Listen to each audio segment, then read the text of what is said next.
hari igihe ubona ibintu ukiyumvira uti none mana nawe twumvikane tuvugana ukuri ibintu byagenze gutya wari gukora kubera babi babaye benshi barayobora ni benshi kandi baraze barashigikiranye umuntu yashoboye ibyo batashoboye ni wahindukiye akaba mubi no mu muryango uzurabe kenshi iyo umuntu ari watanguye gukizwa mu muryango acika ingorane aravuga ngo yemwe abarusha n'abaremerewe muze kuri jewe ndagira gute ndabaruhura ndakubwije ukuri iryo jambo nta wundi muyobozi worivuga kuko nabone nindushi mu bandi nabo bararushe isi yose nindushi abavyaye bararushe n'ingumba zirarushe abarongowe bararushe n'abasazi iwabo bararushe abatwara bararushe n'abatwagwa bararushe abapfunga abantu bararushe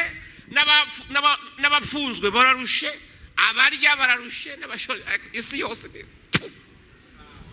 tuvise ibintu bituremera ku mutima tuvise ibintu bitubabaza tuvise iby'amaso yacu abona tukumva intuntu ariko nubwo bimeze gutyo dufise icyizigiro kimwe gusa nuko Kristo yaje nuko Kristo ahari kandi nawe urushe niwe wenyene Kristo yatangaje niwe mwami yavuze Discourse atawundi muyobozi yivuga mu isi rimwe na rimwe nsanga abantu benshi hano murira atakibarijije twebwe Imana iracatugiriye neza Imana ishimwe cyane haleluya Bwana asifiwe hari ibihe ubona ukifuza kuvuga uti isi yaba yovuyeho tugataha iwacu hakiri kare Bwana asifiwe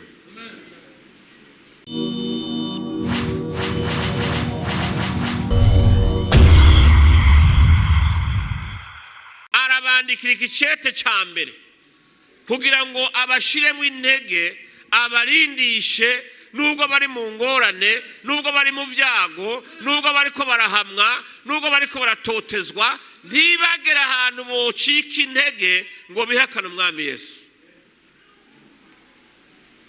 nubwo hoba hageze kutanga ikimazi cy'ugupfa upfe ariko uri kuremanga Yesu Kristo Imana ishimwe cyane haleluya ngo abantu babiri nibaje gusenga bahuje umutima n'inama icyo basaba cyose data azogira gute azokiba Bwana asifiwe ishaka rabwira ngo mubabarane nimba mugeza wababaye babarana nawe nimba afise ingorane bana nawe muri zo yamara abantu benshi muri iyi minsi nibanzoje iyo biri umukobwa yarezwe neza akitwara neza akaziga mu busugi bwiwe iyo ageze mu runganwe rwabo baramwitegereza bati wewe iwanyu bararoga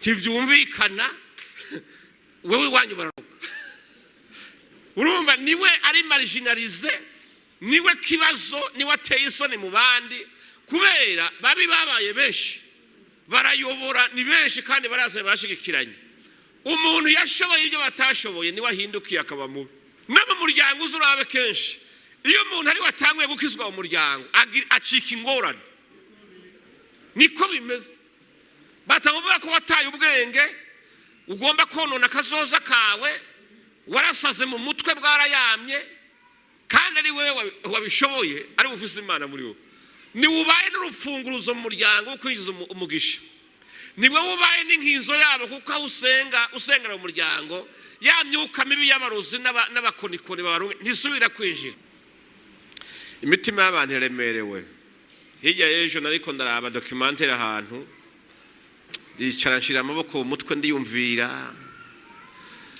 hamwe ukaraba Imana mu ijuru ukavuga uti Imana ibi bintu biburiye sinzi ko birabashikira namwe hari igihe ubona ibintu ukiyumvira uti none Mana nawe twumvikane tuvugana ukuri ibintu byagenze gutya wari gukora iki ariko Imana souverain ntiharirizwa ikora uko ishatse ni Imana ariko izi impamvu ibintu biba byabaye nabonye muri ibi bihugu birimo intambara abantu bapfuye,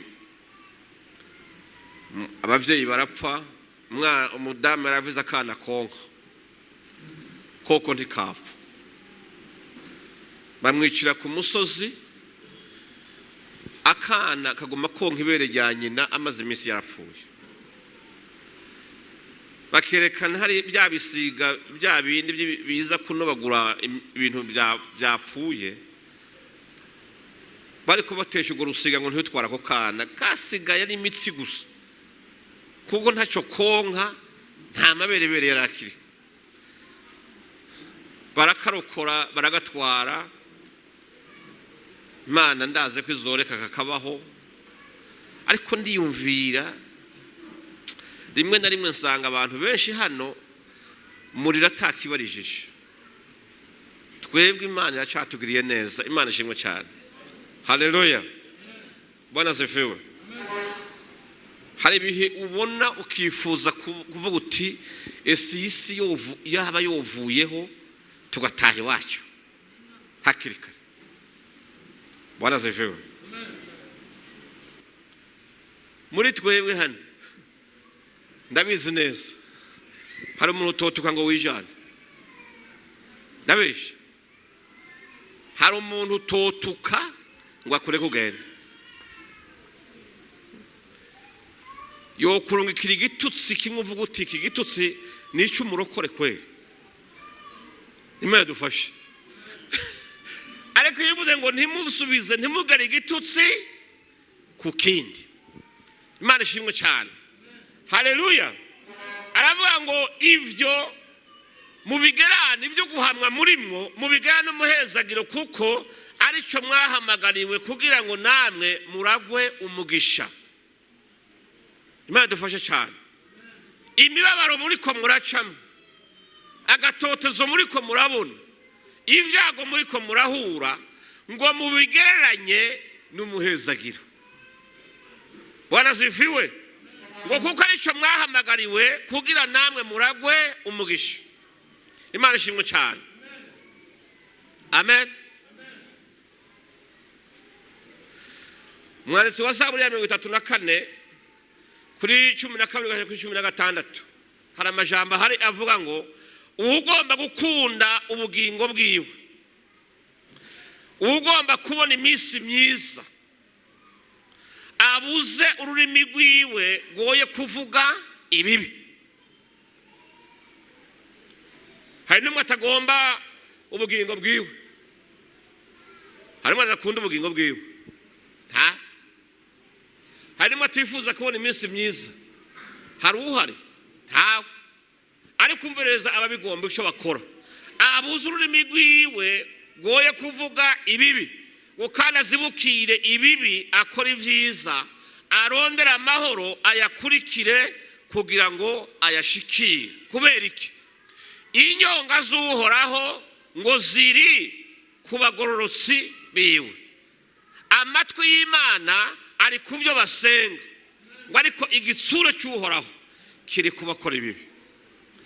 Nimba uri inkozi y'ikibi, nubwo ugenda uririmba Imana, warabatijwe, ufise ikarata y'ibatisimu, waragize bya bindi byose, ariko uri inkozi y'ikibi, menya ngo iyo uhuje amaso n'Imana ikuraba igitsure. Imana dufashe cyane. Haleluya. Arabara ngo ivyo nimwabishobora, naho mwobabazwa muho kugororoka mwoba muhiriwe.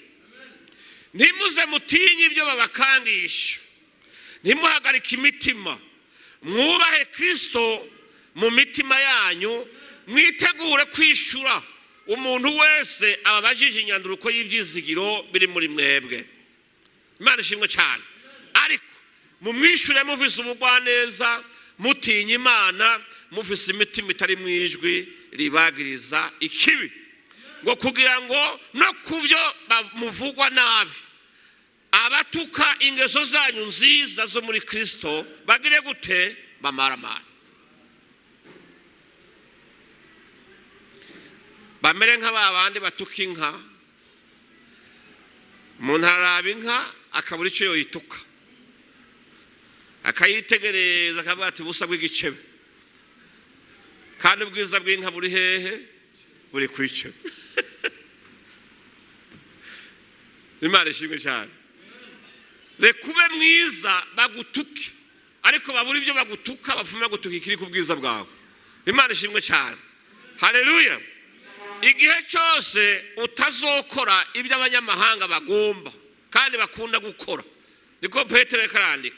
Igihe cyose utagendera mu ngeso n'isoni nke zabo, igihe cyose udasanga ukwifuza kubi nabo, igihe cyose utagize umunoho nk'uwabo, igihe cyose utunamira ibizira n'ibigirwamana nkabo. Umviriza ku murongo wa 4 yavuze ngo bazotangazwa nuko mudasangira imigambi mibi, bazotangazwa nuko mudasangira kuvuga nabi, bazotangazwa nuko mudasangiye ingeso zabo mbi, kandi ngo bizotuma barondera uko babacafuza babite babi. Isi niko yapfuye no munsi. Umuntu mwiza kubera ari muri benshi babi niba hindukira akabikibazo. Uze wumvirize muri kino gihe tugezemo, umukobwa yarezwe neza akitwara neza akazigama ubusugi bwiwe, iyo ageze mu runganwe rwabo baramwitegereza bati wewe iwanyu bararoga. Ntibyumvikana, wewe iwanyu bararoga.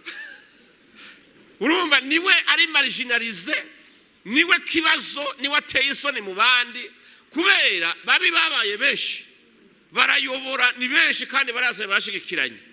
Umuntu yashoboye ibyo batashoboye niwe ahindukiye akaba mubi. Ikibazo no mu muryango uzurabe kenshi, iyo umuntu ari watanguye gukizwa mu muryango acika ingorane. Niko bimeze. Batavuga ko wataye ubwenge, ugomba konona kazoza kawe, warasaze mu mutwe bwarayamye, kandi ari wewe wabishoboye, ari ufise Imana muri wowe. Ni ubaye n'urupfunguruzo mu muryango ukwinjiza umugisha. Ni wewe ubaye n'inkinzo yabo kuko aho usengera mu muryango, ya myuka mibi y'abarozi n'abakonikoni babarunga ntisubira kwinjira. Mugabo yakwitegereza kubera utakiborerwa nkabo, utakigwana nkabo, utavuga nabi nkabo, bagutuka ukihorera bati yabaye ikigugu ni debile.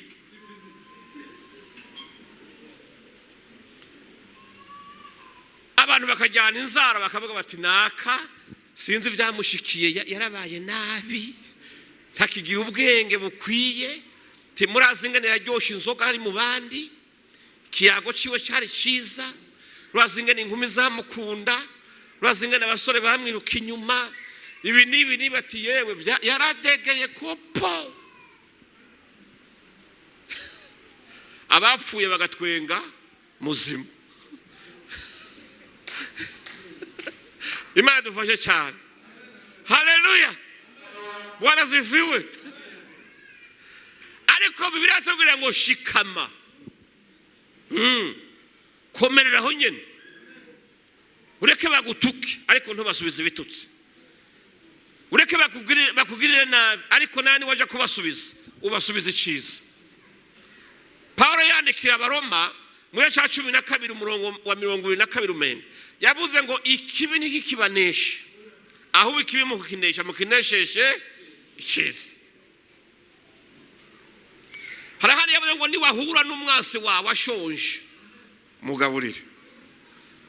Ntugire ngo awa nguvuye ngo Imana yarakumpaniyesha. Oya. Mucumbira umutsima umuhe n'amata asomere ahage. Niyo abanyotewe ntumuha amazi kandi uvuze ji nziza yimuhe yinywe. Haleluya. Bibiliya ivuga ngo ico gihe ngo niho kuzoba wokoye amakara yakurubeye mukayamusuka hehe ku mutwe, kuko umutima ugenda urashavuga ati naka nari naramugiriye nabi, nari naragombye ko atonabaho, none mu magorwa ndimwo abandi bose nta wamfashije, niwe abonye ko nshonje arangaburira, uwo mutima uzomwagiriza. Kuko biratubwira ngo ukwihora so kwacu, ukwihora tukurekere Imana yihore mu kibanza cyacu. Haleluya. Bwana zifiwe. Murekana nabaremeshe abantu benshi murakomereka kubera mukomeretswa n'abantu mwari mwizigiye ko batobakomerekeje. Abantu benshi bameneka imitima kubera bahemukiwe n'abantu bari bizeye ko ari bo bonyine bona abana mu bihe bigoye n'igihe abandi baba bavuye ko. Muze mwirinde abagenzi babita ngo muri bapfa mfe. Byapfa mfe umubwi uti stop, calm down. Tuba abagenzi tugendane mugabo byapfa mfe uhagarike. Hageze gupfa umuntu wese apfa kwiwe. Byo kuvuga ngo pfa mfe wapi. Abo Yesu yari yagaburiye bagahaga amafi n'imikate bakanywa bagahaga, batashe mu gitondo bagaruka bavuga ngo n'umwami ahubwo tumwimika mu mwami. Ariko nagira ndakubwire umunsi Yesu yari karabambwa nibo bari ko bakoma amashi bagira ati mubambe gose mwongeremo imisumari iyo nkozi y'ikibi. Bari kumwejo kandi bavanye abahaye bagiye bariye bahaze. No kuri sentare hariya kwa Pilato nibo bari ko bavuga ngo nabambwe ngo n'umukozi w'ikibi. Ejo ni uba abantu bakuririmba ntukibaze ngo nibapfa mfe. Aya kunda abantu bose kubera Imana yagutumye gukunda gusa. Ariko naganda kubwira ntuzutangare uguhemukiye ari ujye waruziga ko mosigarana abandi bose bagiye. Tugatangara. Imana ishimwe cyane. Haleluya. Akesho zurabe abaguhama, abakurementaniriza, abagutuka, abakuvuga ukutari, abakwimbira icyobo, abakwivuriza ibibi, abanezererwa n'ibyago byawe, abafata ibyiza wakoze bakabivunjamo ibibi. Hewe Imana dufashe cyane. Ntiwibaze ngo ni n'abakure. Yeka uzaba ari bo none nizo njyaya mugendana. Nizo njyaya mugendana nabo banyeshari wagiriye neza, nizo ntashima wafashije, nibo mu nyuma bavuga yuko uri nkozikibi. Zaburi ya 41 ku murongo w'9. Dawidi yarababaye cyane igihe abansi bari bamukuriye hasi, yarazi ko asigara n'abamuremesha basi. Ariko yaravuze ngo umukunzi wanje nde pfamfe. Zaburi ya 41 umurongo w'9. Umviriza Dawidi ko yavuze umukunzi wanje pfamfe. Uwo nizigira, uwo nagaburiye niwe ambanguriye umugere. Yagiye gushiduka asanga yita umukunzi pfamfe. Habwo uwo yizigira gusumba abandi akamubitsa n'ibanga. Uwo yagaburiye agahaga bimwe bitwa ngo nakanywa babo. Akanywa babo murakaza. Harakayoga gasigara hariya. Abandi batashe cyavuna urugo hatewe cyuka tugaruke. Imana tubabarire cyane. Dawidi yagiye gusanga abo yari yizigiye niba ahubwo baje barongoye igitero kimurondera. Imana dufashe cyane. Haleluya. Dawidi arababara. Umukunzi wanje pfamfe, uwo nizigira, uwo twayaze byose. Mwabantu mugaragaze mwagure ivyumba byo mu mitima yanyu. Amabanga mwamwe muyabikeyo, musanura imitima yaguke. Kuko abantu benshi muje kubwira amabanga yanyu babahenda ngo ni inshuti za hafi n'abagenzi ba hafi. Ejo uzotangara wacitse ikinyamakuru gisomwa mu masaro yose y'abantu. Uzokomereka kabiri. Hari ibintu ukwiye kwiyugaraniramwo wenyine. Amen. Ukabinyingisha bikoroha bikakubamo. Imana dufashe cyane. Haleluya. Bwana zifiwe. Petero yaravuga kuri 4:2 ngo twitandukanye n'ivyifuzo bibi by'abantu bishobora kutuzanira ikiguzi kitari ciza, ikiguzi cyo kubabazwa. Kwankwa n'abantu birababaza, ntawe bitababaza. Mugaha ko ukora ivyo bashaka kandi bibi, kugira ngo urwo rukundo rwabo rugure ubisembe. Kora ivyiza bagombe bakwanka. Imana ishimwe cyane. Ubitangira ikiguzi, uzobabazwa kubera abagenzi bakuzinutswe, isi yakwanse, inshuti zagutaye. Ariko nimba wumva mu mutima atajwe rikwagiriza ikibi, shimama. Tembea kifua mbele kabisa. Imana ishimwe cyane. Haleluya. Bwana zifiwe. Paulo yandikira Abaroma 8:18 haravuga ngo niyumvira yuko imibabaro y'iki gihe itogereranywa, idakwiye no kugereranywa n'ubwiza tuzohishurirwa. Amen. Mwe mugenda na balance, mushire ku munzani. Imibabaro y'iki gihe ngo ntikwiye no kugereranywa n'iki n'ubwiza tuzohishurirwa nitwamara kunesha isi. Musi twaduze tuyiraho tuti wasiwe urabeho, sigarana n'ububi bwawe, jewe ndagiye kwa data. Nasomye mu byasho Yohana mu gice cy'indwi ngo hari abantu benshi bavuye mu moko yose y'isi, bavuye mu ndimi zose zo mu isi. Imana ishimwe cyane. Imana ngo irasokoroka iza kubakira, ngo iza no muswara, ngo ikagenda bose bahanagura amosozi ku maso yabo, ibahanagura amarira barize. Bantu b'Imana, taco bitwaye nubwo tworirira mu isi, kazima duhuze ivyizigo byo kuzoyivamo, kandi amosozi yose twarize Imana izoyaduhanagura, Imana izoyaduhoza. Iryo juru tubabwira ni ijuru ry'amahoro, ni ijuru ry'umunezero, ni ijuru ritagira ingorane, ni ijuru. Imana ishimwe cyane. Bwana ziviwe. Habe n'abagabo muviza abagore babagoye, mureke ndabaremeshe. Mu ijuru ngo ntimuzoba mu kibano. N'abagore mugowe n'ibigabo mureke mwihangane, mubibungabungire muri ubwo bintu byabo nyine. Ariko igitsibone kikagucike. Kubera mu ijuru ngo nta by'umugabo nta by'umugore. Mureke tugumbirane tukiri ngaha. N'abantu mutumwanya mwivutiye abagore mukundana nakazi kanyu. Hariya mu ijuru nta bagore bazobonekaye. Akanya Imana yabahaye nakaha. Imana ishimwe cyane. Bwana ziviwe. Haleluya. Mu ijuru nta problem. Imibabaro yose izoba yaraheze. Twambaye umubiri utagwara, nta nzara izobayo, nta ntambara zizobayo, nta bindi bintu by'ingorane biriyo.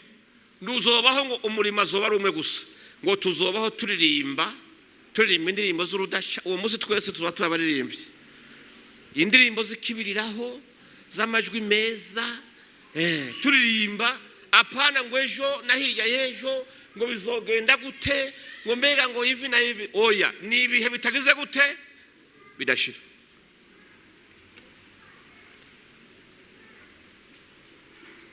Dawidi yavuze irindi jambo, aravuga ngo iminsi y'ukubaho k'umuntu, imyaka y'ukubaho ni ingahe? Ngo ni 70. Ngo yabaye myinshi ni 80. Ngo ariko nayo nigize gute? Igize gute? Ngo niyo ubutame gusa, niyo imiruho, niyo imibabaro gusa.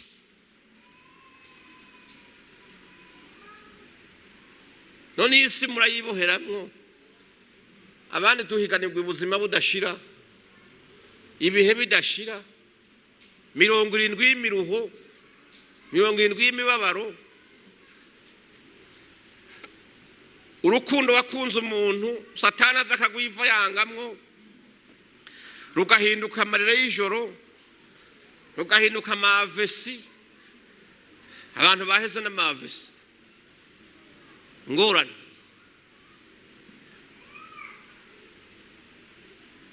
umuntu akarongora umugore azi ngo aje kugira ngo amubare umubabaro nyene ibihe vyiwe bibe vyiza satani akaza amuherekeje agasanga yizingiriye kw'igisasu kamara amazi aba umukobwa yakuze yibabariye azi ngo araronsa umuntu azomuhoza azomuba hafi umubabaro yagize ubuzima bwe bw'ubukobwa bwose araronsa uwazowusukako nawe amuhumurize agahaza asangazanye igikange cy'umugabo agaheruka kunezerwa gusa wa munsi wa mariage no kwambara urushungu abona ibirori byose basa nabo mwijuru kandi bwaca mu gitondo igikange kamuvyuza amakofe n'ibitutsi kamusuzugura kamugirira nabi umuntu akazobaho ubuzima bwo mu bwana arushe agacabaho n'ubwo mu rugo arushe akazorinda afata aruhutse isi niko imeze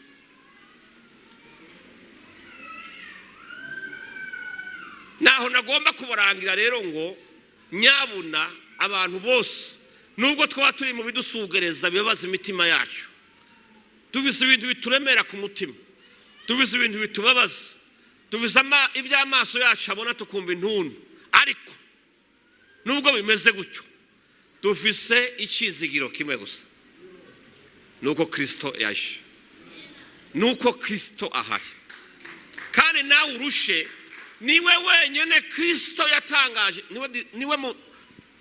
niwe mwami yavuze Discourse atawundi muyobozi yoyivuga mu isi na bamwe bavuga ngo batwara ibihugu vya les grandes puissances tawo bivuga oya hari ijambo Yesu yavuze nk'umuyobozi atawundi muntu yorivuga nubwo yorivuga yo babeshe ntimukavyemera wapi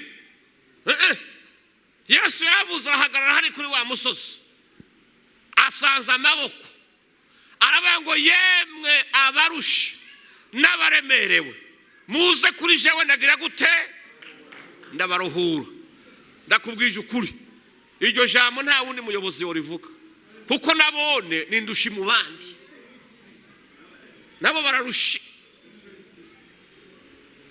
ni Yesu wenyene guhamagara akubwira ati ngwino we urushe kandi uremerewe ndakuruhura jewe wozu ntumbera fisi ibihumbi 100 biguha uhagenda ukarya none no ndakuruhuye se tuzobijya ukabiheza ugasuruka ruha gushasha uzokwamuruha ubiburuzi wanje nzokubwira ntisha nubwo wowe uri kuri mitiwere yanje nuwo nka nyina aramuruhuka toka have wapi oya nuwo nkaracuka oya ariko Yesu wewe uko bikugoye uko wumva urushe uko wumva uremerewe uko wumva umukeneye icyo musaba cyose avuga ati ngwino mwana wanje agutegeye amaboko n'urukundo avuga ati ngwino niwe wenyine kubwira ngo we urushe nawe uremerewe ngwino kuri jewe ndakuruhura Yesu waramwizeye wewe uramufise uramufise ninde tarizira Yesu Kristo nk'umwami n'umukiza avuga ati naje uyu munsi ndamwumvise neza ngomba kuba inshuti nawe ninde urahari aho ninde arushe ku mutima ninde aremerewe ku mutima wirutse mu nshuti byaranse wagiye mu bagenzi baraguhaye ariko baranagusuzugura burya nakubwiye umuntu yaguhaye akongera akagusuzugura abagize icyiza akagifukisha ikibi mukuri ni bimwe by'abarundi nyene bihagarara ko bavuga ngo umugayo nguragamagiranwa oya ngwinge y'umugayo ngwije umugabo wapi wabuze ukugira reka sigaho yugira uko bigeza ntiwari kubyakira pe Imana tubabarire cyane haleluya ariko Yesu Kristo yaguhaye anezererwa no kubona nawe unezerewe. Imana ishimwe cyane. Urarushaga inshuti yanjye, waruhiye mu nshuti, waruhiye mu bagenzi, waruhiye mu bantu, harimo bapfapfe nka bamwe ba Dawidi. Warahemukiwe, umutima wawe urarisha. Abantu benshi mu ijoro murarira ndabizi. Namwemwe nabona abantu mwarabavumbuye murabazi kandi mwagize neza. Burya barira ryari mu ijoro. Uzi impamvu? Aririre ku murango, aririre umuntu atacamufasha atamukunda, aje no kumutwenga. Ashamwararaza ati naka cyamye kurira. Oya, abantu benshi bahenga ijoro bakaganya, amaganya guira ryari mu ijoro. Kandi benshi amaganya mufise mwayatewe nabo mwari mwizigiye, muyategwa n'inshuti, muyategwa nabo mwita bakunzi, muyategwa nabo mwita bagenzi. Babandi mwayaga twose, umwe avuga ngo ntiyoguhemukira, ngo niwe muzosigarana abandi bose bakuvuyeko, nawe yagiye mu bandi araguhemukira. Icyo gikomere ufise umutima, ibyo bivyimba wagwaye kubera uwo mubabaro, nta bitaro na bimwe biri mwisi bizowukuvura uretse kureka Kristo ngo yinjire mu mutima wawe, umubwire ngo data umvure nanje ndakira. Duze ibiganza. Imana guhezagire. Revera ahaguruka senga. Imana shimwe cyane. Duze ibiganza yewe. Nta ugutwenga ngo urarushe, twese turarushe. Isi yose n'indushe. Abavyaye bararushe, n'ingumba zirarushe, abarongowe bararushe, n'abasazi iwabo bararushe, abatwara bararushe, n'abatwagwa bararushe, abapfunga abantu bararushe, n'abapfunzwe bararushe, abarya bararushe, n'abashore. Isi yose n'indushe. Haguruka rero. Haguruka. We wumva urushe, utarushe wicarire. Ere gushobora kuba utaruhijwe n'ivyawe, uruhijwe n'ivy'umwana wawe, ukarushwa n'ivy'inshuti, ukarushwa n'ivy'iwanyu, ukumva urarushe. Imana ishimwe cyane. Ariko Petero yavuze ngo nubwo bimeze gutyo, mukundane, muhuze umutima n'inama, mushigikirane, mureme Kristo ntimukamwihakane, kubera kunanirwa no kuremerwa n'ibibazo n'ibibatoteza n'ibibahiga byose. Akarenganyo mwocamwo, ugwanko mwocamwo, agahasokero kose, ibyo mwoburira mwisi byose ntibateshe kwizera Kristo. Mugumana umutima ukuvuga ngo ivyanje naho byo byarapfuye, Kristo yobizura. Histoire yanje nubwo yoba mbi gute, ko Yesu Kristo yoyifuta akanyandikira nshasha, amateka y'umuntu akayahindura. Ariko naganda kubwira abantu bose wizigiye, bishire mu mutwe hano bibikeyo. Ntuzushide kuvuga ngo ntavyo wari wamenye, ashobora kuguhemukira ugasanga usigaye wenyene. Tuje kuzoje kwiha umugozi ngo wiyahure. Oya, hindukira Kristo uvuze uti mwizigirwa. Ni wewe wenyene wibihe bidashira. Niwe mukunzi mfise utigera umpemukira. Kristo azoguhaza, kuko umuntu ari kumwe na Kristo. Ntuzukangwe n'umuntu avuga ngo avuze inshuti nyinshi, avuze abagenzi benshi. Uvuze Kristo niwe avuze majorite wenyene. Haleluya. Uriteguye gusenga. Imana ishimwe cyane. Reka ndagusabe ibyo bikuremereye ku mutima, ibyo bigusugeresha, ibyo bintu bikubujije amahoro, ibyo bitumye umutima wawe utamererwa neza ata mahoro wogira, ubisuke kuri Kristo. Ni wenyine yavuze ati we urushe nawe uremerewe, uze kuri jewe ndagira gute, ndakuruhura. Mukura amaso ku bantu, mukura amaso ku nshuti, mukura amaso ku bagenzi, mubakunde, ariko ubutabazi bwanyu mubwitege ku Mana gusa.